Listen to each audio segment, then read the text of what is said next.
તો આ અત્યાર સુધીના સમાચાર વધુ સમાચાર માટે આપ જોતા રહો નિર્માણ ન્યૂઝ। જતા એક નજર કરીએ અમારા પત્રકારોના વિશેષ અહેવાલ પર। એટલે કે ડીજીસીઆઈએ ભારતમાં 2 કોરોના વેક્સિનને અધિકૃત રીતે પરવાનગી આપી છે। ડીજીસીઆઈએ કોવેક્સિન જે ભારતીય બાયોટેકની છે તેને અને કોવિશિલ્ડ જે સીરમ ઇન્સ્ટિટ્યૂટની છે આ 2 કોરોના વેક્સિનને ભારતમાં ઇમરજન્સી યુઝ માટે પરવાનગી આપી છે। આ સાથે જ ભારત સમગ્ર વિશ્વમાં એક સાથે 2 કોરોના વેક્સિનને પરવાનગી આપનાર પ્રથમ દેશ બન્યો છે।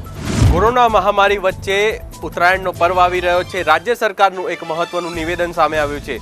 રાજ્યોમાં જેટલા પણ પતંગ મહોત્સવ થતા હતા તે આ વર્ષે નહીં યોજાય।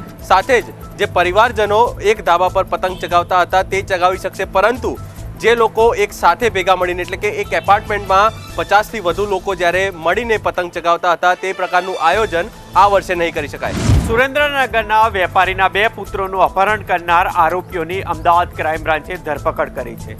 31ના દિવસે બંને પુત્રોનું અપહરણ કરી આ અપહરણકારો છે તેઓએ 1 કરોડ રૂપિયાની ખંડણી માંગી હતી। ત્યારે તારાપુર હાઈવે ઉપર અમદાવાદ ક્રાઇમ બ્રાન્ચે દિલ ધડક ઓપરેશન હાથ ધરી આ બંને પુત્રો છે તેઓને છોડાવ્યા હતા અને આ 4 આરોપીઓ છે તેઓની ધરપકડ કરી હતી।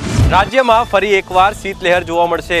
હવામાન વિભાગ દ્વારા આગાહી કરવામાં આવી છે કે આગામી 3 થી 4 દિવસ ગુજરાતમાં જે ઠંડીનું તાપમાન છે તે મહદઅંશે વધશે, કારણ કે ઉત્તર ભારતમાં જે પ્રકારે હિમવર્ષા થઈ છે તેની જ સીધી અસર ગુજરાતમાં જોવા મળી રહી છે અને તેના જ કારણે આગામી 3 થી 4 દિવસ ગુજરાતમાં જે શીતલહેર છે તે જોવા મળશે।